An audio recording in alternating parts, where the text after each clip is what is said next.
And there we go. Welcome, ladies, to our Saturday morning Zoom. We are going to be working and playing with embossing powder and Distress Oxide inks and this brand new blending brush from Nellie's. And we are going to be doing this technique called Emboss Resist. So what we have to do to start is we need to stamp our image on our cardstock. This is Elizabeth Crafts. It's their soft finish cardstock. I'm using the 110 pound just because I have that pack open already from a couple of weeks ago. And I'm using this butterfly stamp from the Woodware Craft collection. Again, if you don't have a background stamp, we're going to do the same technique with a random stamping on your card as I'm doing the background. I just really love this butterfly stamp. So to get started, I need my stamping platform and I need my Versamark ink. So I'm just going to load up my stamp here, and you guys, if you're playing along, do the same thing.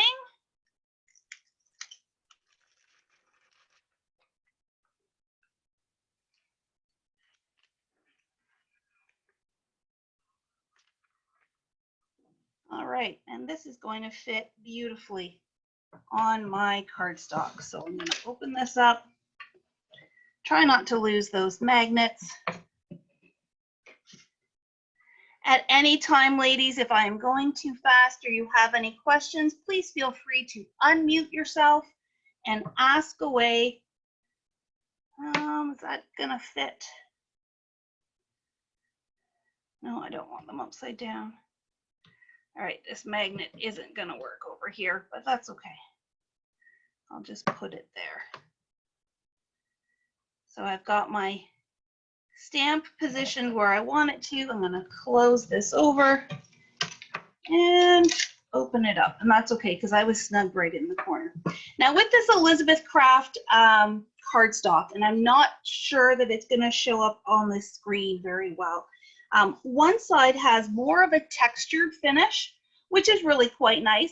But if you want more of a smooth finish, all you have to do is flip it over.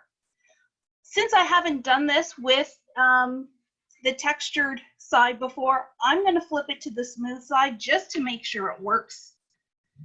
Maybe afterwards I'll try it with the textured while I've got the paper and everything cut anyways.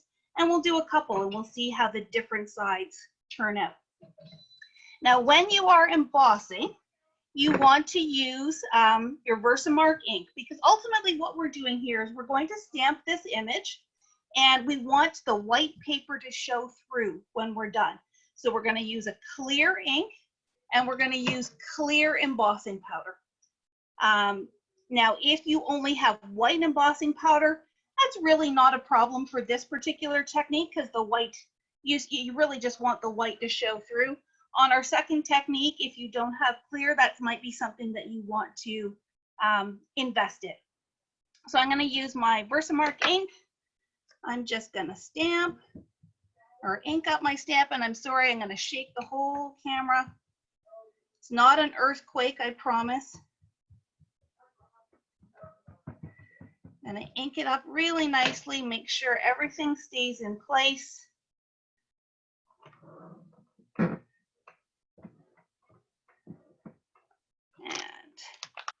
just because I want a really good coating, I hope that didn't move too much. I'm going to do it again. I'm just going to make sure that there's lots of ink. And again, I apologize for the earthquake on my camera. I'm going to squish it over this way. And now my image is ready to go. So I'm going to take this away, put this aside, and I am going to get my clear embossing powder. And what I usually like to use is just a piece of scrap paper in order to make a little tray for myself. So I'm just going to do that because I just happen to have a piece of printer paper sitting here. Better close up my ink. This way, when I am done with my embossing powder, I can sprinkle it back into the jar. So I'm just going to liberally sprinkle this, and I want it to get all over my surface. So I'm going to go this way and that way. As I'm looking at it, again, I'm not sure how well you can see it on the camera because it's clear on clear. Doesn't look like my stamp stamped very cleanly. So just because I want this to be perfect, I'm going to try again. But before I do that, so if you don't have a perfect image, either you can just say, you know what, this is my learning piece and I'm okay with that, or you can go back and you can stamp it one more time. Sometimes that happens with brand new stamps. It might just be that I didn't get the ink where it needed to go. Nope, that's a powdered one. Let's try again.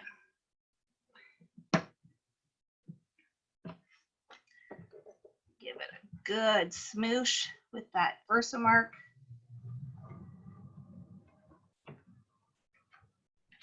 Let's fold it over. Let's give it a really good rub this time.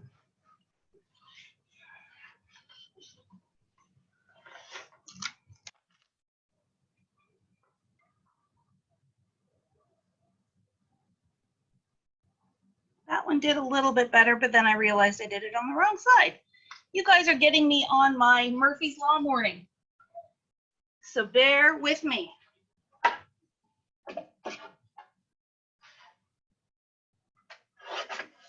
All the joys of live TV, right? You guys know me by now that I make mistakes just like the rest of you. And you know what? It's just paper. It's all good. So I now have this on the smooth side. Let's stamp it one more time, and regardless, we're going to go with this one and see how that technique works out. Like I said, if you're using smaller stamps and you're just creating your random stamp background, you can be stamping away. There we go. I think we got it that time. All right, bring my little tray over. Let's sprinkle. And if you guys are way ahead of me, feel free to now go ahead and heat your embossing powder with your heat gun. There are different schools of thought. I generally like to at least start my embossing by heating. Oh, that's going to work out beautifully. Tick off the extra here. That's so much better. Excellent.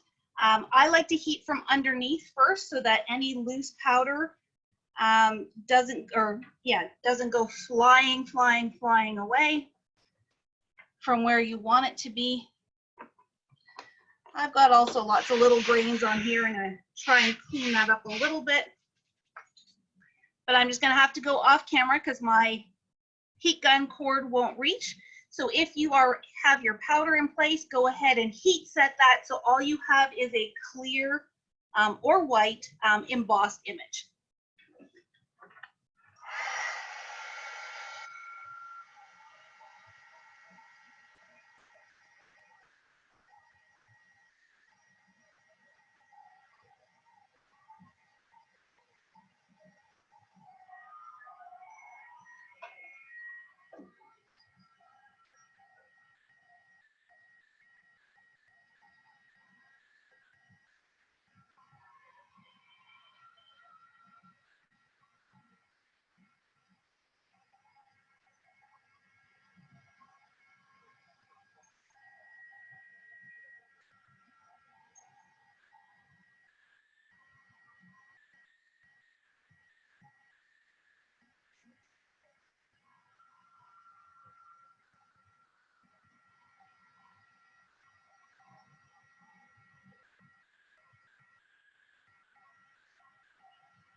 All right, I think I've got it. So embossing is one of those techniques that it's very difficult for me to tell you how long to heat for. It depends on your powder. It depends on your paper. Here, now you can slightly see my butterfly as it reflects. My best advice is for you to play with embossing powder and see what works for you. It's one of those things that you know it's happening when it happens. It's a visible difference where the powder starts to melt and smooth out across your image. And it can be very addictive and lots of fun. And then I just make sure I go through and try to look and see if there are any powdery areas left, and move your heat gun around. So I start underneath usually with my heat gun just to get it started. Then I'll move it to the top. And sometimes depending on your heat gun, you just need to change the angle and you'll get those heated nicely. All right, so hopefully everybody is good now with their embossed image. And now the magic is gonna happen. I'm just gonna dump this off a little bit because I can still feel powder on there.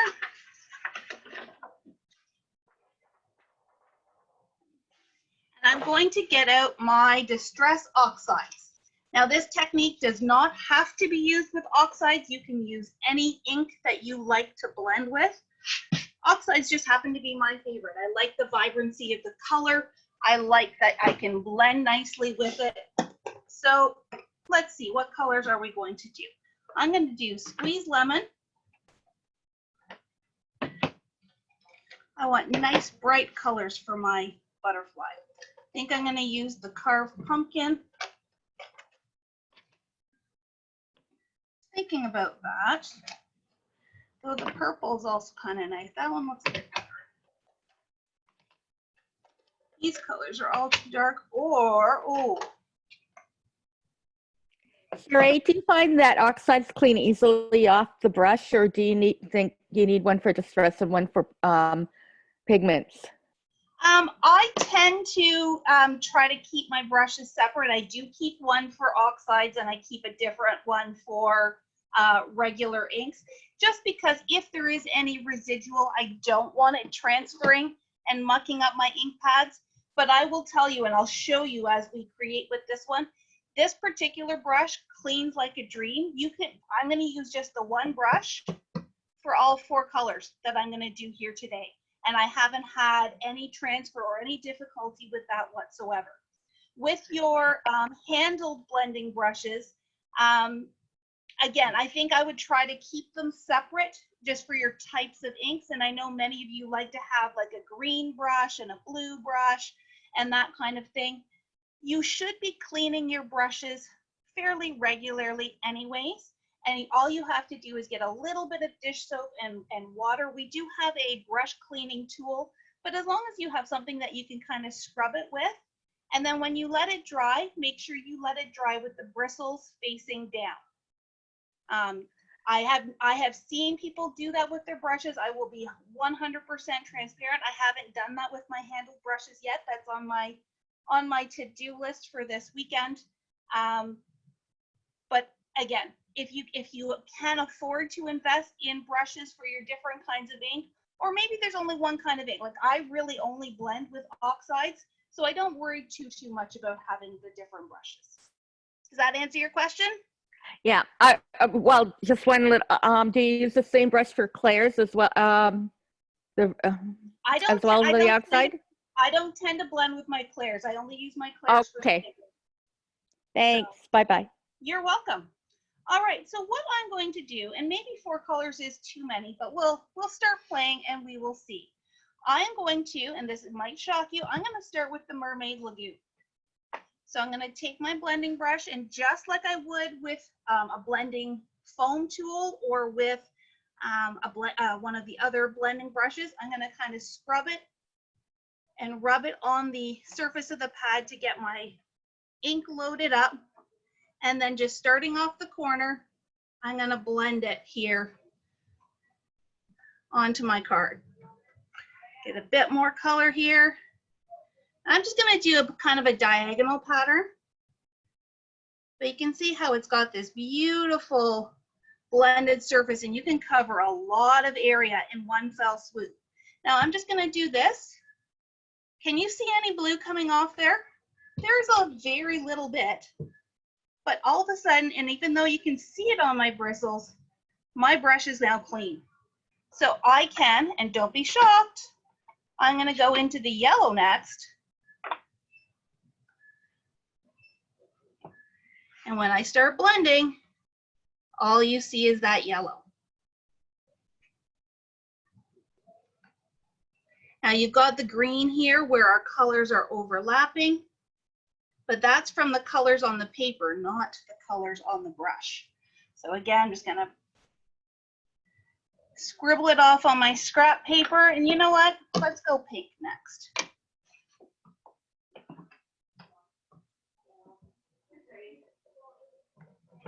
And let's go this way because I'm gonna get that top edge.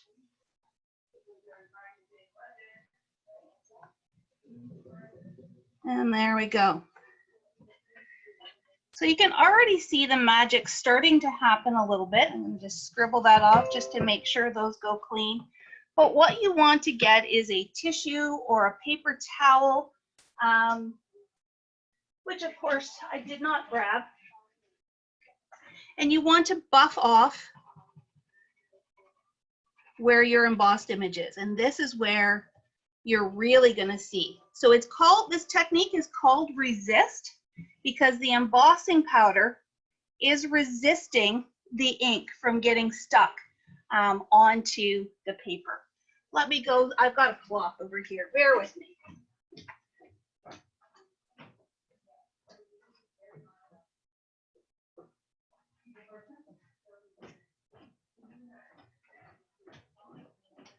This is the land of overkill, but you could just use a tissue or a soft paper towel, and look at that.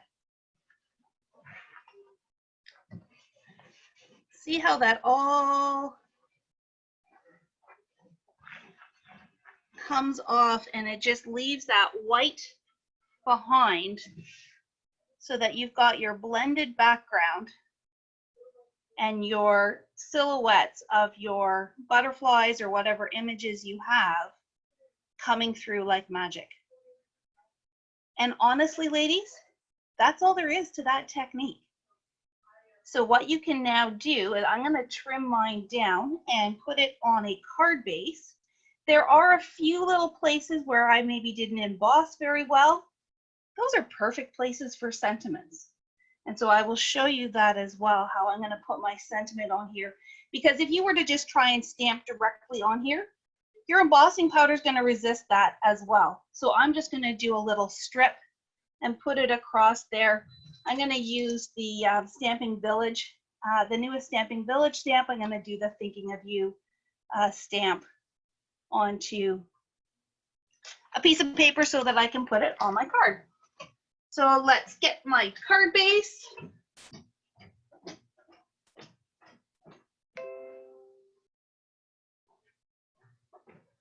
Which is right here. I'm gonna get my trimmer out and just trim this down a smidgen so that it'll fit nicely. Just gonna take this down 1/8 of an inch on either side. So it's down to 4. And let's take 1/8 of an inch off the top. 1/8 of an inch off the bottom. So this is now 4 by 5 1/4. I generally like to do my blending bigger, so then that way I can trim and you've got nice clean edges all around.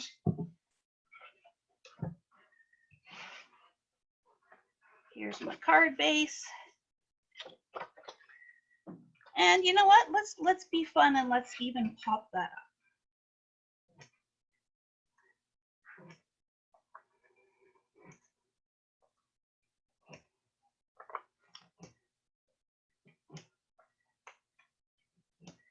You don't need a lot of 3D foam when you're popping up even a large image like that. You just want to make sure they're nice and evenly spaced and that you've got some across the middle as well so that it's stabilized. and it doesn't smoosh down in the middle.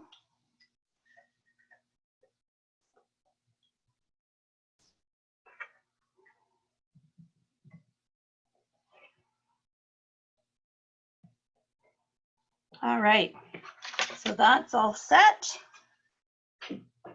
Let me snip a little bit so that I can cut a sentiment.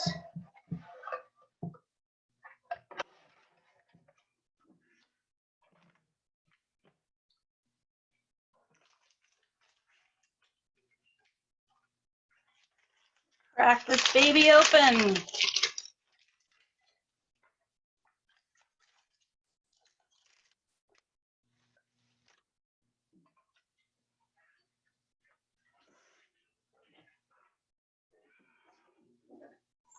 Got my stamping platform here, so if I were to put my paper down here in the corner,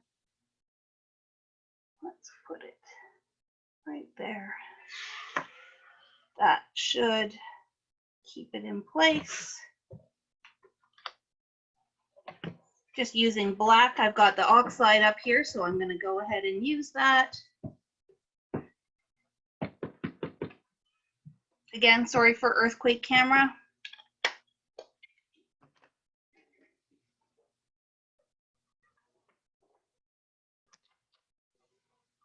Didn't stamp very darkly, so let's try again. Add a layer.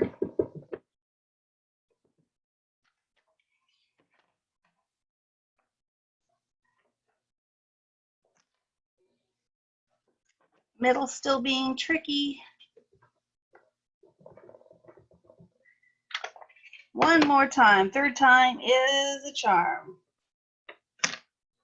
All right, I will be happy with that for right now.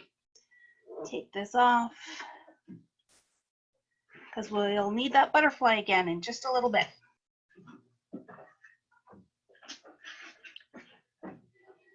Let's trim this baby down.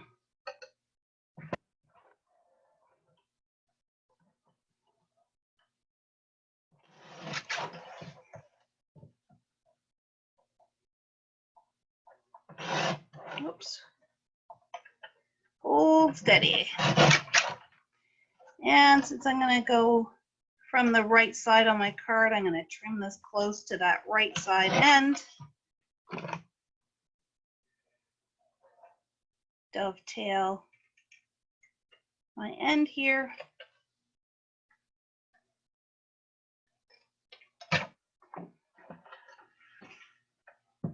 And you know what, because I'm going to put my sentiment here to cover up that boo-boo on that butterfly. The blue is down low, so I'm going to just ink up my edges with the blue again so that it pops out a little bit more.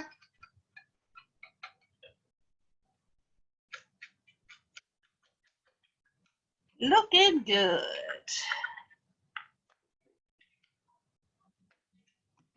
And tape runner.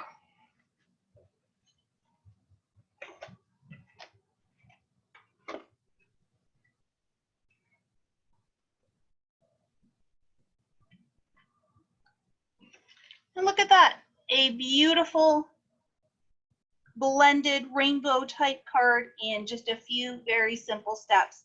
You can go in and add some gems and all of that kind of thing, but a really simple way to kind of create your own background, make it look like you've got this beautiful ghosted image, and keep it pretty simple. So that's one way to use the Emboss Resist technique. This way, what you're doing is you have embossed it with the clear so that the color of your paper comes through. I mean, you absolutely could have done this on a yellow paper or some other really light color and then applied with the oxides especially. They go over colored paper really well too. And that way you would have different colors of butterflies coming through. But I'm going to flip it around and I'm going to show you a different way that you're going to do this. So if you'd like to play along, what I'd like you to do is to grab a piece of pattern paper. I have this rainbow paper here from Cocoa Vanilla. Rainbow looks really cool. I would say you can pretty much grab anything that you want that has lots of color and lots of things going on in the background, because we are going to have that showing through with our embossed image. And you're going to cut that down to, let's cut it down to, let's just do 4 1/4 by 5 1/2 again.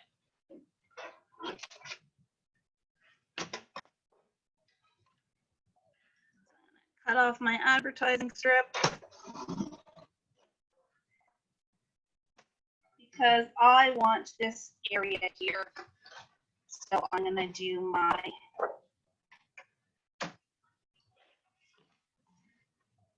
5 1/2 this way.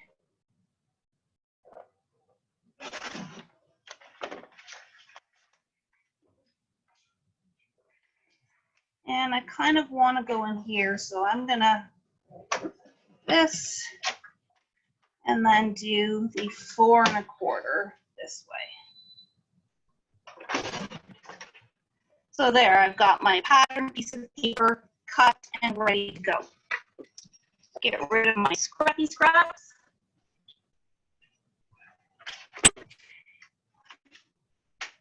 And this time, we are going to stamp that clear embossing powder right here on our pattern paper. And this one, it is more important that you have the clear embossing powder if you have it at your disposal. And if not, you definitely want to add that to your toolbox. Get my stamping buddy. Let's magnet it up. Get my Versamark.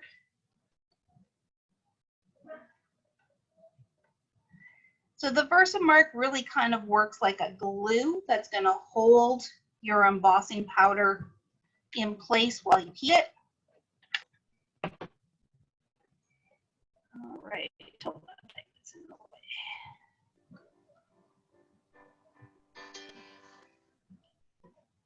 Make sure you get it on all the areas that you want it. Turn them around and kind of use them in any direction. I just want to do something. I have a little bit of leftover this. I'm just going to slice. There we go. All right. I think I got a good one on there. Sometimes on the pattern paper, it's a little hard to see. Get out my funnel, if you will. Let's sprinkle that clear embossing powder. Now, I don't have a lot left in mine, so I just kind of dump the whole thing out and then you move it around so that you get lots of good coverage if you need to. And look, I'm even getting it on my hands, but that's okay. I'm gonna feel like I'm back in the sandbox where you went from bucket to bucket. All right, and when you've got it the way you want it, give it a little flicky flick. Get rid of all the loose bits. I like to try and put my powder away right away because I'm kind of clumsy when I craft. So this way I keep it out of the way and tidy up as I go along. So I can see I've got some here on my surface as well. All right, so once you've got your embossing powder on, go ahead and heat set it. Sorry, I'm gonna have to go off camera. Wish I had the Jeopardy music to play while we were doing this, but just hum it along now that I've put it in your brain.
right, I think, oh, do I have it? Nope, a little powdery, need a little bit more heat.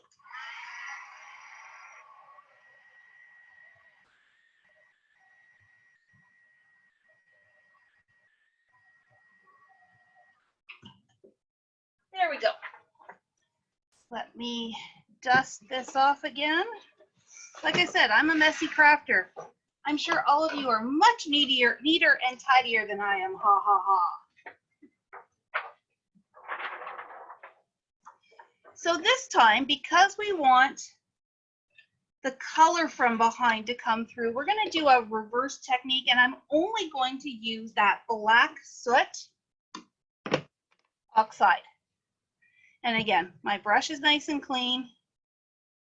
It does look like the ink is staining it just a little bit, but it's not transferring. So I'm going to go right into my black, and I'm going to cover my entire surface with the black ink. And just that same circular motion.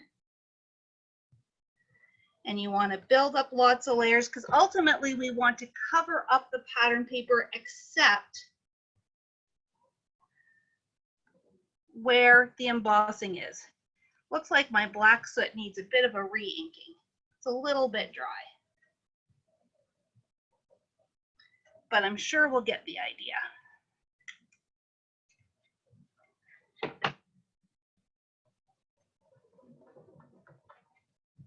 It's funny because right now it looks like that embossing powder is picking up the ink, but as you know, when we buff it, it will come right off.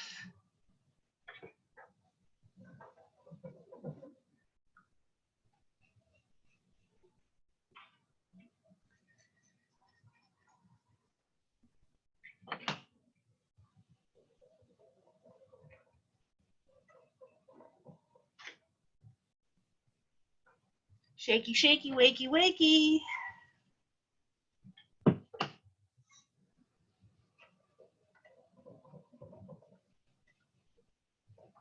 All right, so you want to keep going as long as you can until you can cover up a lot of that pattern paper. Like I said, I think my ink pad is just a little bit dry. Now I just learned of a new, well, new to us, product that Tim Holtz has called Refresh. I don't know if any of you ladies have used it. We are bringing in a few bottles to play with and see what it's like. But it's meant to reactivate your ink pads without needing a re-inker, which I thought was pretty cool. I'm sure it's just meant to be more of a temporary thing to get you through a project kind of idea, but you can use it on markers as well and some of the paint daubers. I'm going to try it on our opal polishes as well. So in an ideal world, I would want this to be a little bit darker, but right now you're not seeing a whole lot. I'm going to now take my cloth and buff it up. And look at how that rainbow is coming through.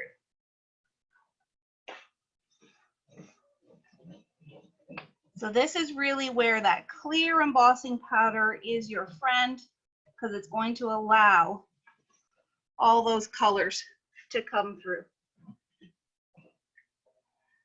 Still kind of a cool effect. You've got the striping from the paper below, but look at how those butterflies really pop.